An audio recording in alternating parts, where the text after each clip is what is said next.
Dear Stories of Us. I first heard about the Stories of Us in 2019. From the first moment it was introduced to me as a potential partnership, I remember just having this feeling of almost like the thing I was waiting for. And I felt excited because up until that point, there had been a couple of years where I was so focused on delivering all the best practices of the portfolio-based language assessment curriculum that I felt in the last couple of years of my teaching, I had lost my creative spark. I had lost my space and permission to do creative things with the students. I had done a lot of storytelling and a lot of that style of work in my early years of teaching. And I was ready to test it out again with my students. And I was so excited that it wasn't me coming up with the ideas. I was fascinated by the idea that here was this organization. They weren't teachers themselves. They were definitely creative thinkers, and they had come up with this beautiful workshop series delivered for and with newcomers in mind. As teachers, we think about our students so much and we care for them. And here were a group of people who were also there to not just support the newcomer, but also support the teachers. Three teachers, watched and participated in the workshop series so that we could learn from Madura. I have a lot of great memories of working with the Stories of Us. Some of my favorite memories actually also are the memories that surprised me. There were certain aspects of the workshop series which I really honestly was curious when Madura mentioned what it involved, like, for example, an Oscars ceremony. Now, I had done closing parties before in the past in my years of teaching, but somehow the Oscars ceremony, I don't know what it was about it, but I didn't think it was going to work. I really didn't think it was going to work, and I was completely proven wrong.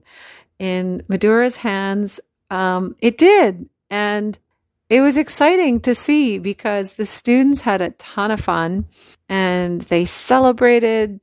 We had the music going, and of course that was all pre-COVID when we can actually be in a room together and enjoy some acceptance speeches with full drama. And it was also really interesting. Those are the moments, those kind of moments when you take a risk like that with students. It was so interesting to see which students you wouldn't expect them to, but they completely were full on into the play aspect of the moment. And you wouldn't have necessarily predicted that those were going to be the students who would lean in that way. So that was both surprising and it ranks up on one of my favorite moments. I love moments like that when, one, I'm completely proven wrong because it's humbling. But two, where you can just see that everyone's being playful and fun, and it was a celebration. It was a great moment. Sometimes they would sort of skirt over details of their stories, but then their peers and myself, we would be listening to their stories and we'd have all these follow-up questions. Well, what about this? And then what happened? And so then as the storytellers were sharing more details because they realized the details of their story were actually really interesting. It was just always so exciting to see these incredibly powerful stories to emerge and also watch the storyteller realize that their story was important and that their story was really interesting and that we were all learning from their story. That was like another favorite moment for me, was just watching that process unfold because it takes time. It doesn't happen quickly, and you have to wait for it, and you have to stay with it, and you have to stay with the process. But by the end of the process of the stories of us, you all of a sudden saw that these newcomer storytellers had become confident in their story, confident that their story was worth telling and that their story was interesting.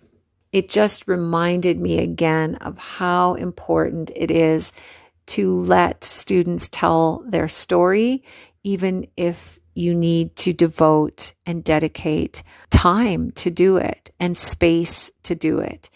That it's just as powerful in terms of learning the language, and probably more so, and really meaningful. And it builds incredible confidence when you're able to tell your own story in a second language. I mean, if I could do that in my second language, I know I would feel pretty pleased about myself. The stories of us reminded me why it's so important to include the storytelling process in the classroom. Everyone wants to be seen and heard. And when you give a person the space and time to tell their story, that's exactly what happens. They are seen and they are heard. And the benefit for that person telling their story is powerful, and you can't even put into words what that will mean for that person to have had that opportunity of someone listening to their story and meeting them in that story. The confidence that they build, the community that they build. And there's something really incredible when you hear somebody else's story and you're changed by that story. You haven't heard that story before, or you haven't heard that angle of that story being told. And when you hear it, your mind changes, your heart changes, because that's what a good story will always do.